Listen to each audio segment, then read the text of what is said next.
Subscribe to our channel by clicking the subscribe button. Click the bell button and enjoy the latest uploads from our channel. Alhamdulillahi Rabbil Alameen Wassalatu wassalamu ala Rasulihil Kareem Muhammad ibn Abdullah al-Amin wa ala alihi wa sahbihi ajma'in.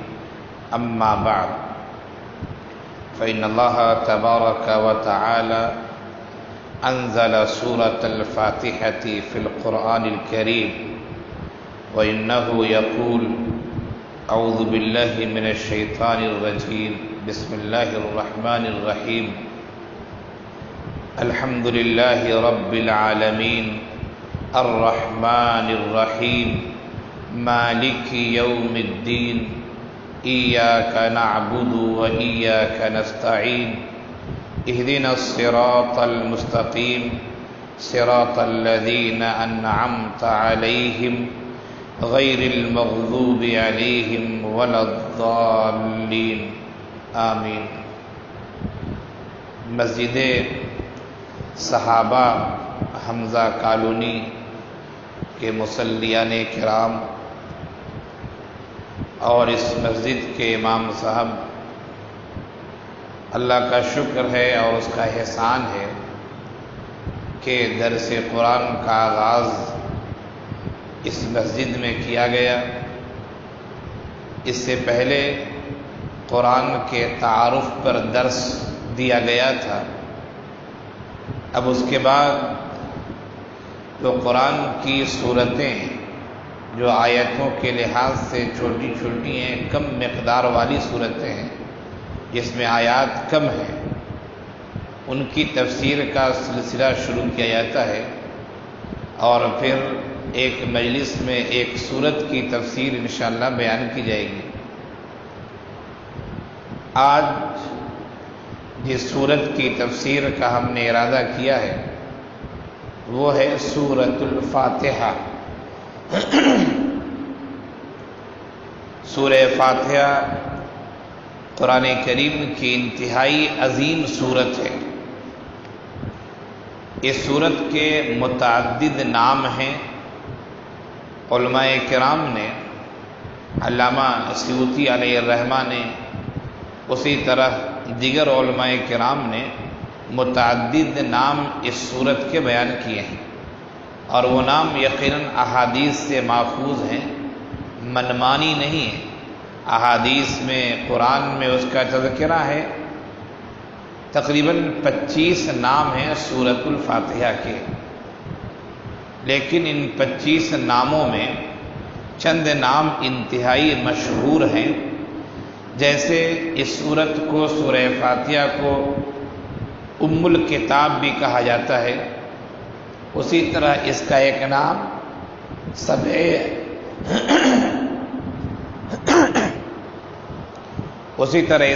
نام السبع المثانی بھی ہے. اور اسی طرح اس سورت کو سورۃ الصلاۃ، سورۃ الحمد، سورہ شفاء، سورہ وافیہ اور سورہ کافیہ بھی کہا جاتا ہے. یہ قرآن کی انتہائی اہم سورت ہے. یوں تو قرآن کی ہر آیت اہم ہے، ہر لفظ اہم ہے، ہر حرف اہم ہے، لیکن اس سورت کی اہمیت خاص طور سے اس وجہ سے ہے کہ آقا صلی اللہ علیہ وسلم کا ارشاد گرامی ہے. حدیث شریف میں آپ کا یہ قول اور آپ کی یہ بات مشہور ہے اور آپ نے بھی سنا ہوگا کہ آقا نے فرمایا کہ قرآن میں ایک ایسی سورت ہے جیسی سورت نہ توریت میں کوئی بات ہے، نہ زبور میں اس طرح بات آئی ہے، نہ انجیل میں ہے، اور فرمایا کہ نہ قرآن کریم میں بھی اس طرح کوئی سورت ہے. اور پھر آقا نے فرمایا کہ یاد رکھنا وہ سورۃ الفاتحہ ہے. انتہائی اہم صورت ہے. کوئی بھی نماز ہم پڑھ رہے ہوں بغیر سورہ فاتحہ کے ہماری نماز ہی نہیں ہوتی. سنن اور نوافل پڑھ رہے ہیں، مستحبات پڑھ رہے ہیں، انفرادی نماز ہم پڑھتے ہیں جو، تو سورہ فاتحہ ضرور پڑھتے. ہم بغیر سورہ فاتحہ کے تو نماز ہی نہیں ہوتی. سورہ فاتحہ پڑھنے کے بعد پھر کوئی سورت ہم لگاتے ہیں. اگر جماعت سے نماز ہو رہی ہو، امام صاحب نماز پڑھا رہے ہیں، تو اس کے پیچھے ہم اور آپ اگر مقتدی ہیں تو ہم اور آپ خاموش رہتے ہیں. امام صاحب سورہ فاتحہ پڑھتے ہیں، سورت پڑھتے ہیں، ہم اور آپ خاموش رہتے ہیں، خاموشی سے سنتے ہیں. امام جو پڑھ رہا ہے، امام کی قرأت، وہ سورہ فاتحہ کی قرأت ہو یا دوسری سورت ہو، مقتدی کی طرف سے وہ قرأت کافی ہوتی ہے. لیکن انفرادی نماز اگر ہم پڑھ رہے ہیں تو ہم سورہ فاتحہ ضرور پڑھتے ہیں، اس کے بعد ہی ہم سورت اس میں ملاتے ہیں. سورہ فاتحہ کو بعض لوگوں نے واجب کہا ہے کہ نماز میں پڑھنا واجب ہے. بعض علماء نے فرض بتایا ہے کہ اگر سورہ فاتحہ نہ پڑھی جائے تو نماز ہی نہیں ہوتی. جن کے نزدیک واجب ہے ان کے نزدیک بھی سورہ فاتحہ پڑھنا ضروری ہے. اگر جان بوجھ کے آپ سورہ فاتحہ چھوڑ دیتے ہیں تو نماز دہرانی پڑے گی. انتہائی اہم صورت ہے، قرآن کی جامع ترین صورت ہے. اگر یہ کہا جائے کہ پورے قرآن کا خلاصہ کیا ہے تو ہم کہہ سکتے ہیں کہ پورے قرآن کا خلاصہ وہ سورہ فاتحہ ہے. اس لیے کہ پورے قرآن میں جو باتیں بتائی گئی ہیں وہ توحید کی بات ہے، عقیدے کی بات ہے، اللہ تعالیٰ کے اوصاف بتائے گئے ہیں، بندوں کو عبادت کا حکم دیا گیا ہے، اور جو فرقے گمراہ ہیں ان کا تذکرہ کیا گیا ہے. سورہ فاتحہ میں بھی یہ تمام چیزیں موجود ہیں. چونکہ درس کا وقت کم ہوا کرتا ہے اس لیے پوری بات تو تفصیل سے نہیں بتائی جا سکتی، لیکن پھر بھی جھلکیاں دکھائی جا سکتی ہیں. سورہ فاتحہ سے قرآن کریم کا آغاز ہے، قرآن کریم کی ابتدا ہے، قرآن کریم کی شروعات ہے. سورہ فاتحہ کے بہت سارے امتیازی پہلو ہیں. ایک امتیازی پہلو میں نے بتایا کہ ایسی صورت ہے کہ قرآن کریم میں نہ توریت میں، نہ زبور میں، نہ انجیل میں، کسی بھی کتاب میں اس جیسی صورت اور اس جیسے مضامین نہیں آئے. اسی طرح سورہ فاتحہ قرآن کی ایسی صورت ہے، سب سے پہلی دفعہ جو مکمل صورت نازل ہوئی ہے وہ سورہ فاتحہ ہے، جو مکمل صورت نازل ہوئی ہے. سورہ فاتحہ کے مکمل نازل ہونے سے پہلے کوئی صورت مکمل نازل نہیں ہوئی تھی. آقا صلی اللہ علیہ وسلم پر پہلی وحی جو نازل ہوئی ہے وہ وہی ہے سورہ اقرا کی، سورہ علق کی ابتدائی چند آیتیں، جس کی شروعات ہے اقرا بسم ربک الذی خلق. تو یہ پوری صورت نازل نہیں ہوئی ہے. سورہ علق کی صرف 5 ابتدائی آیتیں نازل ہوئی ہیں. سب سے پہلے مکمل صورت جو نازل ہوئی وہ سورہ فاتحہ ہے، قرآن کریم کی انتہائی اہم صورت ہے. یہ صورت مکہ مکرمہ میں نازل ہوئی ہے. میں ایک ایک آیت آپ کے سامنے پڑھتا ہوں اور اس کی تشریح کرتا ہوں کہ آخر اللہ تعالیٰ نے اس صورت میں کیا بیان کیا ہے. ہمیں واقف ہونا چاہیے. بہت افسوس کے ساتھ کہنا پڑتا ہے، انتہائی افسوس کے ساتھ، ہمارے جو مسلم سماج کی صورتحال ہے. اس سے پہلے بھی ہم نے کہا تھا کہ زندگی کے ہر کام کے لیے ہمارے پاس وقت نکل جاتا ہے، لیکن 10 منٹ 15 منٹ اگر دین کی بات ہو جائے تو اس کے لیے ہمارے اور آپ کے وقت نہیں نکلتا ہے. اور پھر ہم سوچتے ہیں کہ اللہ کی آزمائش ہم پر کیوں آ رہی ہے، اللہ کا عذاب کیوں آ رہا ہے. جب تم اللہ کے کلام کو سمجھنے کے لیے 10 منٹ نہیں دے سکتے 24 گھنٹے میں، تو اللہ کا عذاب نہیں آئے گا تو کیا آئے گا. جب تم 10 منٹ قرآن کریم کے لیے، سیرت نبی کے لیے، احادیث کے وقت نہیں دے سکتے تو تمہارے پاس کیا ہوگا، ذرا تم خود سوچو. اللہ تعالیٰ سے گویا کہ تم دشمنی کا اعلان کر رہے ہو. ایسا لگ رہا ہے کہ آپ کی بات کہی جائے گی لیکن ہم آپ کی بات کو نہیں سنیں گے. الیاذ باللہ. اللہ تعالیٰ ہم سب کو اپنے حفظ و امان میں رکھے. دینی تعلیم کو سیکھنے اور سمجھنے کے لیے ہمیں کچھ وقت روزانہ ضرور نکالنا چاہیے. جب نکالیں گے تو دین کی معلومات ہوگی اور اللہ تعالیٰ ہم سے خوش ہوگا. دیکھیے سورہ فاتحہ میں کل 7 آیتیں ہیں. اس پر تمام علماء کا اتفاق ہے کہ سورہ فاتحہ میں کل 7 آیتیں، اس میں کسی کا اختلاف نہیں ہے. بعض لوگوں نے بسم اللہ الرحمن الرحیم کو پہلی آیت مانا اور بعض لوگوں نے کہا نہیں، بسم اللہ الرحمن الرحیم کسی بھی صورت کی ابتدائی آیت نہیں ہے، بلکہ بسم اللہ کے بعد جو بات شروع ہوتی ہے وہ وہاں سے آیت شروع ہوتی ہے. الحمدللہ رب العالمین. تمام تعریف، سب تعریفیں کس کے لیے؟ اللہ ہی کے لیے. الحمد کے معنی تعریف ہے، للہ لام کے معنی لیے کے ہیں، اور اللہ کا نام ہے، اس میں ذات ہے، نام ہے. الحمدللہ تمام تعریفیں، سب تعریفیں اللہ ہی کے لیے ہیں۔ کون اللہ؟ اللہ کے بہت سارے اوصاف ہیں، ان اوصاف میں سے چند اوصاف یہاں پر شمار کرائے گئے۔ ان میں سے ایک وصف ہے کہ اللہ وہ ہے جو رب ہے۔ رب کون ہے؟ رب جو پالنے والا ہے۔ کائنات کی ساری چیزیں، انسان ہوں یا جمادات ہوں یا حیوانات ہوں، نباتات ہوں، سب چیزیں پرورش کی محتاج ہیں۔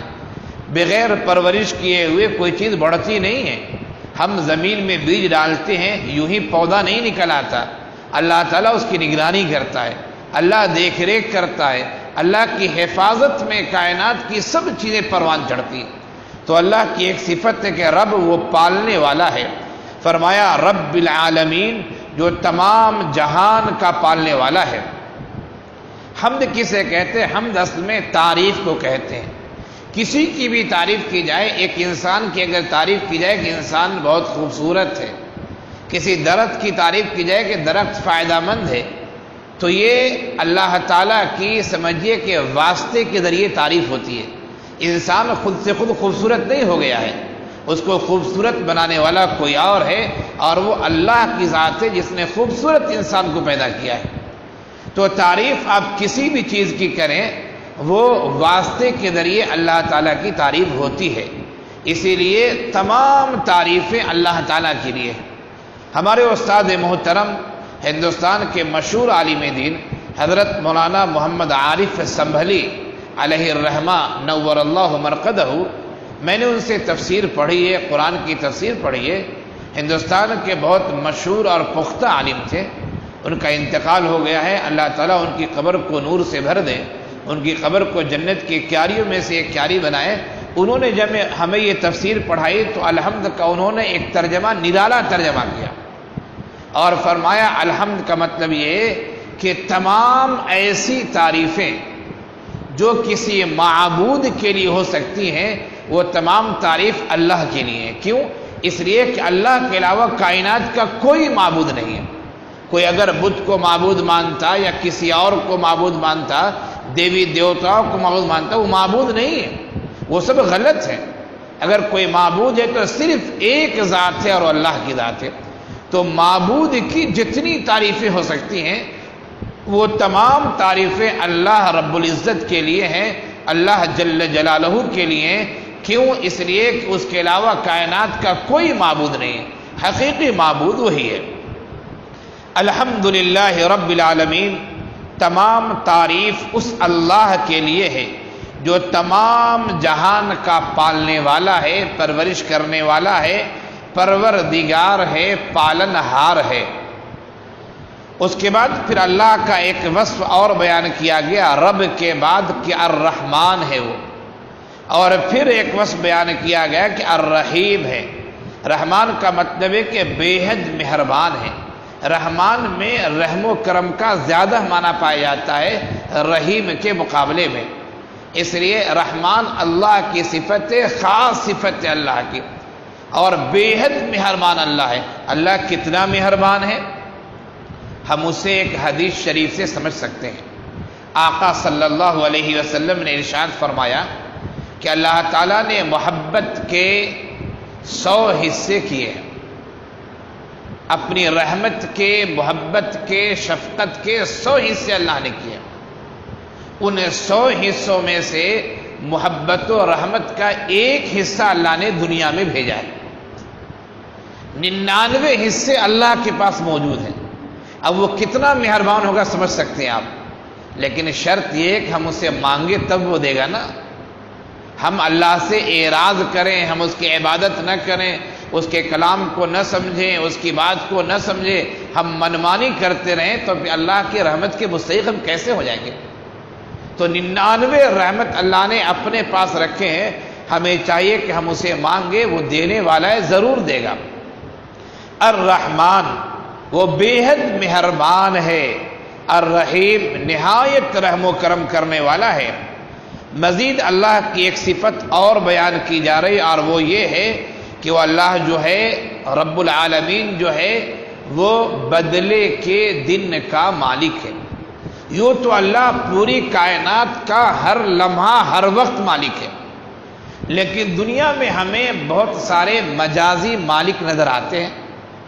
گھر کا کوئی ذمہ دار ہوتا ہے، کہتے ہیں کون ہے مالک؟ کہتے ہیں زید ہے مالک. دکان کا کون مالک ہے؟ بکر مالک ہے. جنرل اسٹور کا کون مالک ہے؟ کہتے ہیں عمر مالک ہے. یہ سب جو مالک ہیں یہ سب عارضی ہیں، عارضی مالک ہیں. اصل مالک ہر چیز کا جو ہے وہ اللہ کی ذات ہے. اللہ کی ذات کے علاوہ حقیقی مالک کوئی بھی نہیں ہے. ہم اور آپ یہ عارضی ہے، اس لیے کہ ہماری جان ہے، ہمارا مال ہے، ہماری چیز، یہ سب اللہ تعالیٰ کی ہے. اللہ تعالیٰ نے بطور نعمت ہمیں دیا ہے اور اللہ نے بطور امانت ہمیں دیا ہے. اب مثال کے طور پر ہمارا ہاتھ ہے، ہم اگر ہاتھ کو کاٹ دیتے ہیں اللہ تعالیٰ ہماری گرفت فرمائے گا. ہم اگر اپنے بدن کے کسی حصے کو نقصان پہنچاتے ہیں اللہ ہماری گرفت فرمائے گا. یہ آنکھ ہے، یہ کان ہے، یہ ہاتھ ہے، یہ پاؤں ہے، یہ قلب و جگر ہے، یہ خون ہے، یہ پورا جسم ہے. یہ اللہ تعالیٰ نے امانت کے طور پہ ہمیں دیا ہے کہ تم استعمال کرو، اس کو صحیح طرح سے رکھو. اس میں قطر بیعت نہیں کرنے کا. اگر ہم کرتے ہیں تو ہم پکڑے جائیں گے، اللہ ہماری گرفت فرمائے گا.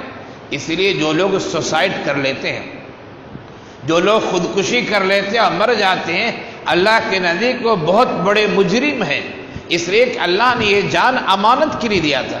امانت کے طور پر اس کی حفاظت کرو، میرے احکامات کو مانو، میری باتوں کو مانو.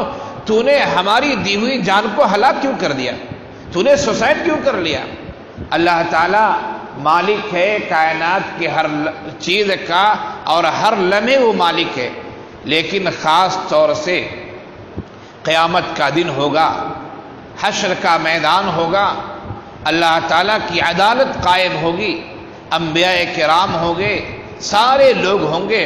اس دن خاص طور سے اللہ تعالیٰ کی بادشاہت کا ظہور اس طرح ہوگا کہ اس دن ہر آدمی اپنے آپ کو محتاج سمجھے گا اور ہر آدمی اپنے کو معمولی اور ادنا سمجھے گا. دنیا کے معاملے میں جو ہم سمجھ جاتے ہیں کہ فلاں مالک فلاں مالک، یہ سب مجازی مالک ہیں. آخرت میں اللہ کے علاوہ کوئی مالک نہیں ہوگا اور اللہ تعالیٰ یہ فیصلہ کریں گے. لوگوں نے جیسے کرتوت کیے، جیسے اعمال کیے، اللہ فیصلہ فرمائے گا. اسی کو قرآن کریم سورہ فاتحہ کہہ رہا ہے. دیکھیے مالک یوم الدین، کہ وہ اللہ کون ہے جو بدلے کے دن کا مالک ہے، روزے جزا کا مالک ہے، حساب کے دن کا مالک ہے، یوم حشر کا مالک ہے. اس دن اللہ تعالیٰ سبوں کے نامہ اعمال لوگوں کے ہاتھ میں دیں گے اور پھر اس دن اللہ کی بادشاہت، اللہ کی سلطنت جو ظاہر ہوگی اس کو ہم اور آپ سمجھ بھی نہیں سکتے. پھر آگے دیکھیے بات کہی جا رہی ایاک نعبد، ہم تیری ہی عبادت کرتے ہیں. ایاک مفعول ہے، نعبد ہم عبادت کرتے ہیں. ایاک نعبد، اللہ تعالیٰ بندوں کو یہ سکھا رہے ہیں، اے بندو تم یہ کہو. یہ قرآن اللہ کا کلام ہے. اللہ تعالیٰ نے بندوں کو بہت ساری باتیں سکھائی ہیں. یہاں بھی دعا کرنے کا طریقہ، مانگنے کا طریقہ اللہ نے سکھایا ہے. کیا سکھایا؟ پہلے اللہ کی تعریف کی جائے، اللہ کے اوصاف بیان کیے جائیں، پھر اس کے بعد اللہ سے جو مانگنا ہے وہ مانگا جائے. مانگنے کی چیزیں مزید نیچے آ رہی ہیں. اللہ فرما رہا ہے کہ ایاک نعبد، اے بندو تم کہو کہ ہم آپ کی ہی عبادت کرتے ہیں. اے اللہ ہم تیری ہی عبادت کرتے ہیں. وَإِيَّاكَ نَسْتَعِينُ، اور اے اللہ ہم تجھ ہی سے مدد چاہتے ہیں. اللہ کی ذات ہے، وہی تعاون کرنے والی ہے. ہم دوائیاں کھاتے بیمار پڑ جاتے ہیں، اللہ تعالیٰ اگر دوائی میں تاثیر نہ دے دوا فائدہ نہیں کر سکتی ہے. ہم یہ سوچتے ہیں کہ ہمارے پاس پیسے ہو جائیں سب کام ہو جائیں، نہیں ایسا نہیں ہے.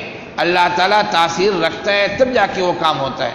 اگر ایسی بات ہوتی کہ نہیں اللہ کے تاثیر رکھنے سے نہیں، تاثیر خود بخود ہے، تو ذرا سوچئے حضرت ابراہیم علیہ السلام کو نمرود نے آگ میں ڈال دیا تھا اور حضرت ابراہیم علیہ السلام مسکراتے رہے، جلے نہیں. ہم اور آپ اپنا ہاتھ اپنا پاؤں آگ میں ڈالیں گے، کوئی چیز ڈالیں گے، آگ جلا دے گی. آخر حضرت ابراہیم علیہ السلام کو آگ نے کیوں نہیں جلایا؟ کیوں؟ اللہ سب چیزوں میں تاثیر رکھتا ہے. اللہ تاثیر جب چھین لے گا تو وہ چیز کام نہیں کرے گی. تو ہمیں یہ سمجھنا چاہیے کہ مدد ہو، نصرت ہو، یہ سب اللہ تعالیٰ کی طرف سے. ہم دنیا کی جو چیزیں حاصل کرتے ہیں یہ صرف اصل میں اسباب کے درجے میں ہیں. ہمیں اسباب اختیار کرنا ہے اور توکل اور بھروسہ اللہ پر کرنا ہے۔ اللہ سے کہنا ہے اللہ دوائی تو ہم نے کھائی، اے اللہ ڈاکٹر سے تو ہم نے دکھایا، اے اللہ ہم نے مرض کو جاننے والے کے پاس تو میں گیا اور علاج و معالجہ کرایا، اے اللہ تو شفایابی دے دے۔ اے اللہ میں کھانا تو کھا رہا ہوں، کتنے لوگ کھانا کھاتے جاتے ہیں کہتے ہیں بھوک ہی نہیں مٹتی ہے، پانی پیتے جاتے ہیں پیاس پہ پیاس لگتی جاتی ہے، بعض لوگوں کو بیماری ہو جاتی ہے۔ تو گویا کہ اللہ نے جو پانی کا اثر ہے، کھانے کا اثر ہے، ان سے ہٹا دیا ہے وہ۔ تو ہمیں اللہ کی عبادت کرنی چاہیے اور اللہ ہی سے مدد طلب کرنی چاہیے، اللہ ہی تعاون کرنے والا، مدد کرنے والا ہے۔ ایاک نعبد، ہم تیری ہی عبادت کرتے ہیں، و ایاک نستعین، اور ہم تجھی سے مدد چاہتے ہیں۔ اے اللہ، اللہ سے ہم مانگ رہے ہیں، کیا مانگ رہے ہیں؟ اہدنا الصراط المستقیم، اے اللہ ہمیں سیدھا راستہ دکھا۔ سیدھا راستہ ایک راستہ ہے جو قرآن و سنت کا ہے، صحابہ کا راستہ ہے، وہ سیدھا راستہ ہے۔ اس کے علاوہ جو دیگر راستے ہوتے ہیں وہ اس میں شیطان بہکاتا ہے۔ ایک دفعہ اللہ کے رسول صلی اللہ علیہ وسلم نے اپنے ہاتھ میں ایک تنکا لیا چھوٹا سا اور ایک نشان کھینچا، اور پھر اس کے آزو بازو بہت سارے نشانات کھینچے اور فرمائے جو آزو بازو نشانات ہیں نا، یہ شیطان کے راستے، شیطان بہکاتا ہے، یہ کام کر لو، یہ کام کر لو، یہ کام کر لو۔ لیکن جو آدمی سیدھا چلتا ہے کہ نہیں اللہ جو کہہ رہا ہے وہی ہم کریں گے، قرآن کریم نے کہا کہ وَأَنَّ هَذَا صِرَاطِي مُسْتَقِيمًا، یہ جو سیدھا راستہ ہے اصل میں وہی اللہ کا راستہ ہے۔ ہمیں شریعت کا راستہ معلوم کرنا چاہیے اور اس پر عمل کرنا چاہیے اور اللہ سے دعائیں بھی کرنی چاہیے۔ اہدنا الصراط المستقیم، اے اللہ ہمیں سیدھا راستہ دکھا۔ سیدھا راستہ کن لوگوں کا راستہ ہے؟ خود قرآن کہہ رہا ہے سیدھا راستہ صراط الذین انعمت علیہم، سیدھا راستہ ان لوگوں کا راستہ ہے اے اللہ جن پر آپ نے انعام کیا ہے، جن پر تو نے انعام کیا ہے۔ آخر اللہ نے کن لوگوں پر انعام کیا ہے؟ جب ہم قرآن کریم کی سورہ نساء کی آیت نمبر 69 آیت نمبر پڑھتے ہیں تو ہمیں پتہ چلتا ہے کہ اللہ تعالیٰ نے خصوصی انعام 4 گروہ پر کیا ہے۔ خصوصی انعام نمبر 1 انبیاء پر، نمبر 2 صدیقین پر، نمبر 3 شہداء پر، نمبر 3 صالحین پر۔ جب ہم کہتے ہیں کہ صراط الذین انعمت علیہم، اے میرے مولا، اے میرے رب، اے رحمان، مجھے وہ راستہ دیکھا، ہمیں وہ راستہ دیکھا جو راستے پر تو نے انعام کیا ہے، تو اس سے مراد ہے انبیاء کا راستہ، اس سے مراد ہے شہداء کا راستہ، اس سے مراد ہے صدیقین کا راستہ، اور اس سے مراد ہے صالحین کا راستہ۔ اور پھر آخر میں ہم نے کہا ہم اللہ سے دعا مانگتے ہیں، ہم کہتے ہیں جو اللہ نے ہمیں سکھایا ہے، کیا کہتے ہیں؟ غیر المغضوب علیہم، میرے مولا ان لوگوں کے راستے پر ہمیں نہ چلائیے۔ کن لوگوں کا راستہ؟ جن پر آپ کا غیظ و غضب نازل ہوا ہے۔ ولا الضالین، اور نہیں ان لوگوں کا راستہ جو گمراہ ہوئے ہیں۔ آخر اللہ کا غیظ و غضب کن لوگوں پر آیا ہے اور کون لوگ گمراہ ہوئے ہیں؟ اس کی تفسیر بھی احادیث میں مختلف انداز سے آئی ہے، لیکن سب سے مشہور اور بہتر تفسیر جس کو علماء نے بیان کیا وہ یہ ہے کہ اللہ کا جن پر غضب نازل ہوا ہے ان سے مراد یہود ہیں، یہود، اور اللہ کے دین سے جو لوگ گمراہ ہو چکے، بھٹک چکے ہیں، وہ نصارہ ہیں، عیسائی ہیں، کرسچن ہیں۔ گویا کہ ہم اللہ سے ہر نماز میں جب بھی سورہ فاتحہ پڑھتے تو یہ کہتے ہیں کہ اے میرے مولا مجھے مغضوب علیہم اور ضالین یعنی یہود و نصارہ کے راستے سے محفوظ رکھیے۔ جب بھی یہ سورت پڑھی جائے، اس سورت کے پڑھنے کے بعد آخر میں آمین کہنا چاہیے۔ نماز میں اگر سورت پڑھی جا رہی ہے، امام صاحب پڑھ رہے ہیں، آہستہ سے آمین کہا جائے۔ بعض علماء نے کہا ہے زور سے بھی کہہ سکتے ہیں، اور اگر انفرادی طور سے پڑھ رہے ہیں تب بھی سورت کو پڑھنے کے بعد آمین کہنا چاہیے۔ قرآن کریم کی انتہائی اہم سورت ہے، پورے قرآن کا خلاصہ اس سورت میں آ چکا ہے۔ فاتحہ کے معنی آتے ہیں، فاتحہ کے معنی آغاز کرنا، ابتدا کرنا، شروعات کرنا۔ چونکہ اس سورت سے قرآن کریم کی ابتدا ہو رہی ہے، قرآن کریم کی شروعات ہو رہی ہے، اسی لیے سورت کا نام سورۃ الفاتحہ رکھا گیا ہے۔ اس سورت سے متعلق جو بنیادی باتیں تھیں میں نے آپ کے سامنے رکھی، چونکہ لمبی چوڑی تقریر کرنے کا وقت نہیں ہے، مختصر مجلس ہوتی ہے، مختصر گفتگو کی جائے۔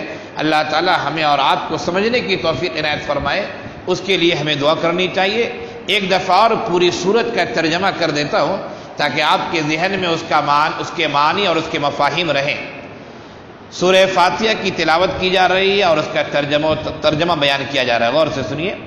بسم اللہ الرحمن الرحیم، شروع اللہ کے نام سے جو بے حد مہربان، انتہائی رحم و کرم کرنے والا ہے۔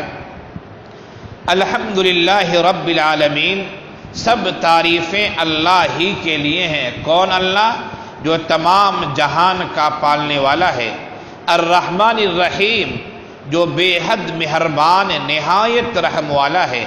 مالک یوم الدین، جو روز جزا کا مالک ہے، بدلے کے دن کا مالک ہے، حساب و کتاب کے دن کا مالک ہے۔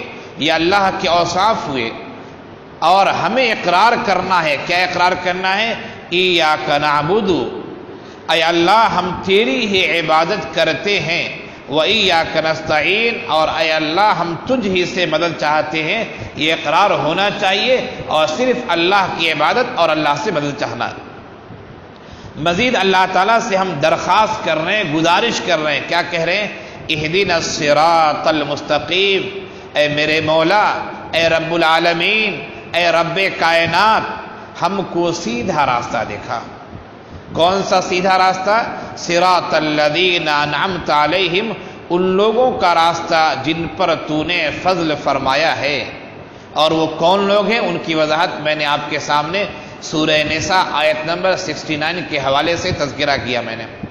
غیر المغضوب علیہم ولا الضالین، ان کا راستہ نہیں میرے مولا، ان کا راستہ مت دکھائیے، ان کے راستے سے دور رکھیے۔ کن کا راستہ؟